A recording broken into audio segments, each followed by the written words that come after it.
Barchangiz tarix takrorlanadi degan iborani eshitgan bo'lsangiz kerak.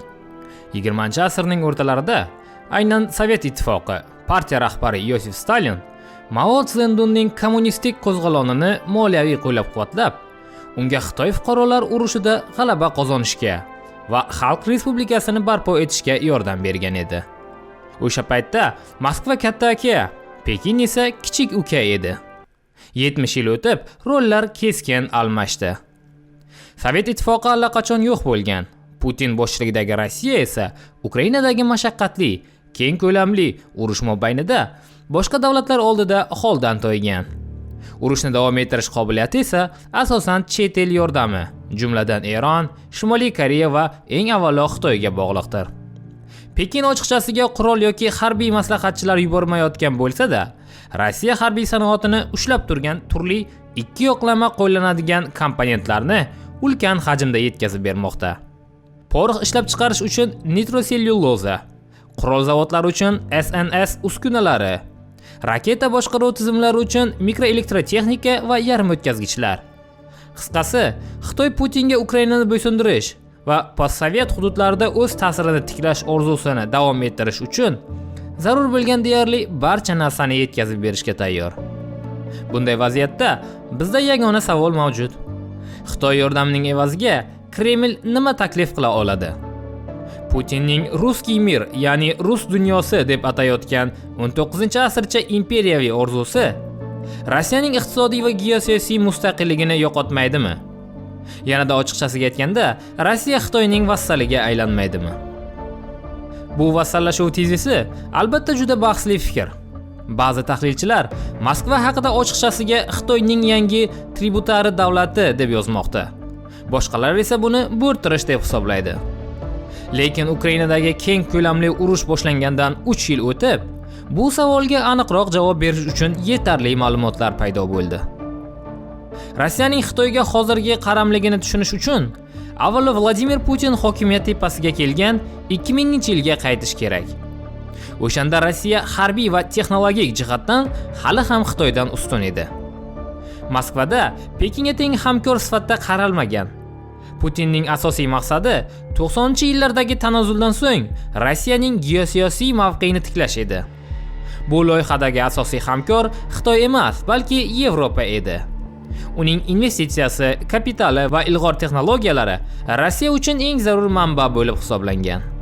Keyinchalik yana ikki muhim burilish bo'lib o'tdi va bularning ikkisi ham Ukrainaga aloqador. Birinchisi 2014-yilda yuz berdi. Rossiya Qrimni anneksiya qildi va G'arb faqatgina sanksiyalar bilan javob qaytardi. Moskva bu vaziyatga javob sifatida sharqqa burilish strategiyasini e'lon qildi.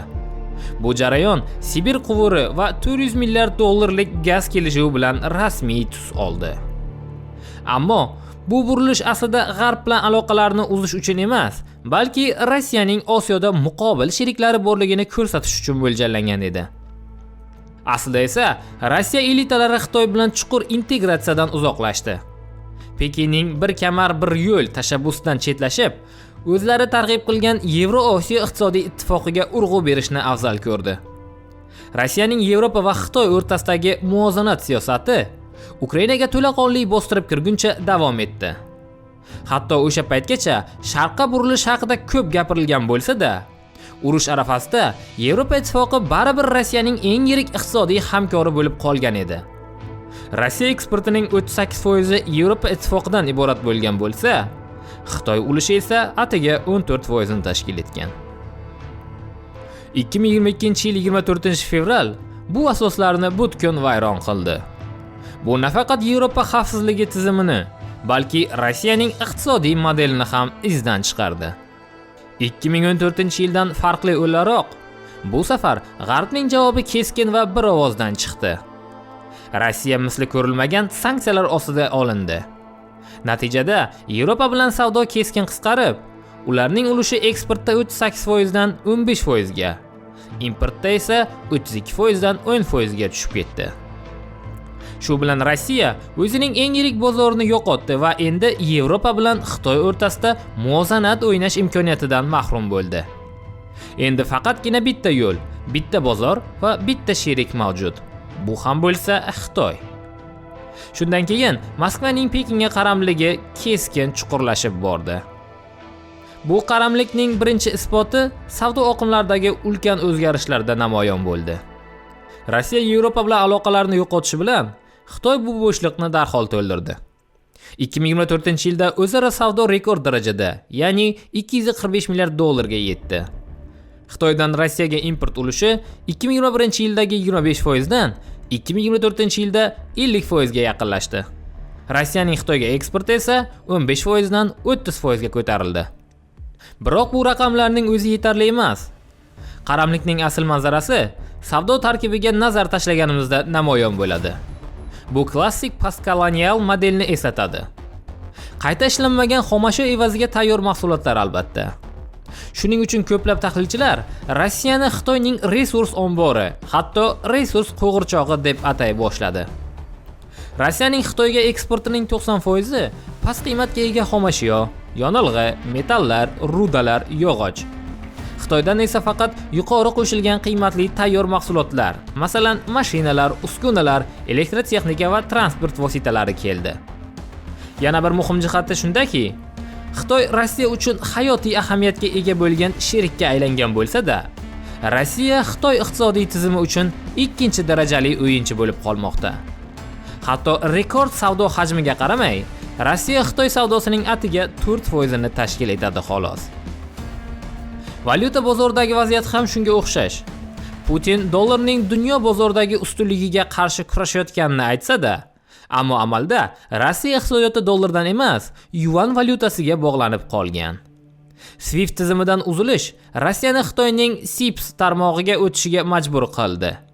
Moskva birjasida esa yuan savdosi 2024-yil iyunga kelib, tranzaksiyalarning deyarli 99.8% ni egalladi. Bu yuanlashuv Pekinning Moskva ustidan ulkan ta'sirini kuchaytirdi. Endi Rossiyaning moliyaviy barqarorligi, tashqi savdosi, hatto valyuta zaxiralari ham Xitoy Markaziy bankining siyosiy qarorlariga bog'lanib qoldi. Kreml bu nomutanosiblikni bir sabab bilan qabul qilmoqda. Xitoy Rossiyaning urush mashinasini harakatda saqlab turibdi. Tank, raketa va o'q-dorilar ishlab chiqarish Xitoydan keladigan importlarga keskin bog'liq.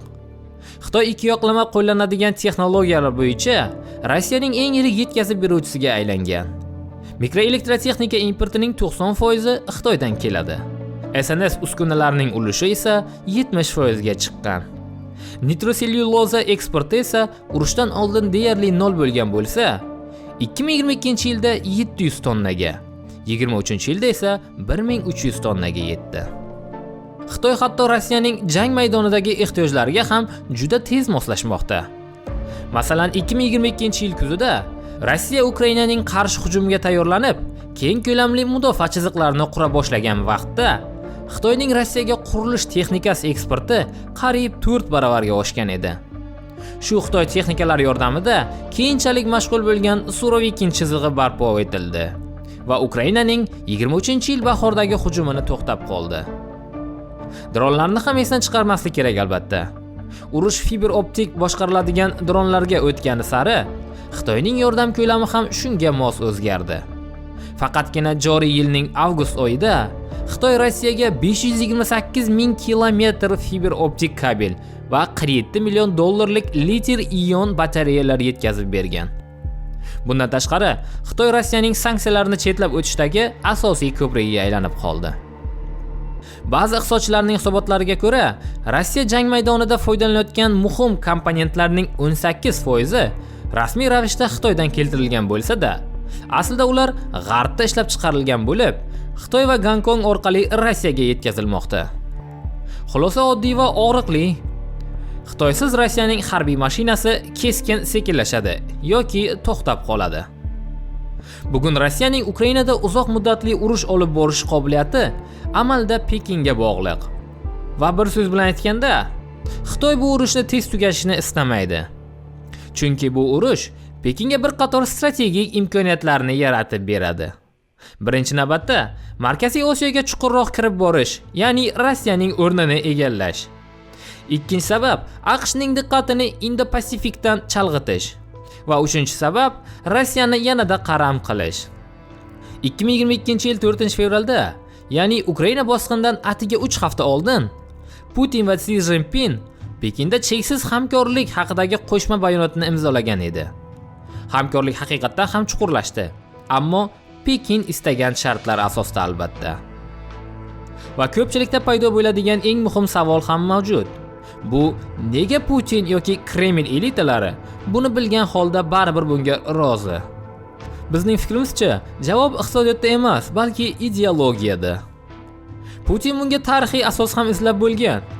2023-yil 3-noyabrdagi yig'ilishda u Aleksandr Nevskiy haqidagi hikoyani eslab o'tdi.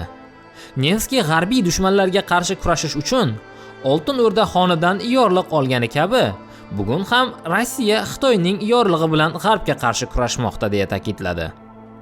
Putinning mantig'i g'alati va bir vaqtning o'zida juda sodda. Xitoy qattiq bo'lsa ham ichki masalalarga aralashmaydi. G'arb esa Rossiya madaniyatiga, qadriyatlariga tahdid soladi, deydi u. Shu ideologiya tufayli iqtisodiy suverenitetni yo'qotish G'arbga qarshi madaniy mudofaa uchun to'lanadigan narx sifatida tasvirlaydi. Putinning Ukrainani bo'ysuntirish va Yevropada imperiyaviy ustunlikni tiklash orzusi oxir-oqibat uning o'z mamlakatining sharqqa strategik mustaqilligini yo'qotishiga olib keladi. Ushbu masalada yakuniy xulosa chiqarish qiyin. Shu sababli xulosa qismini ochiq qoldirishga qaror qildik.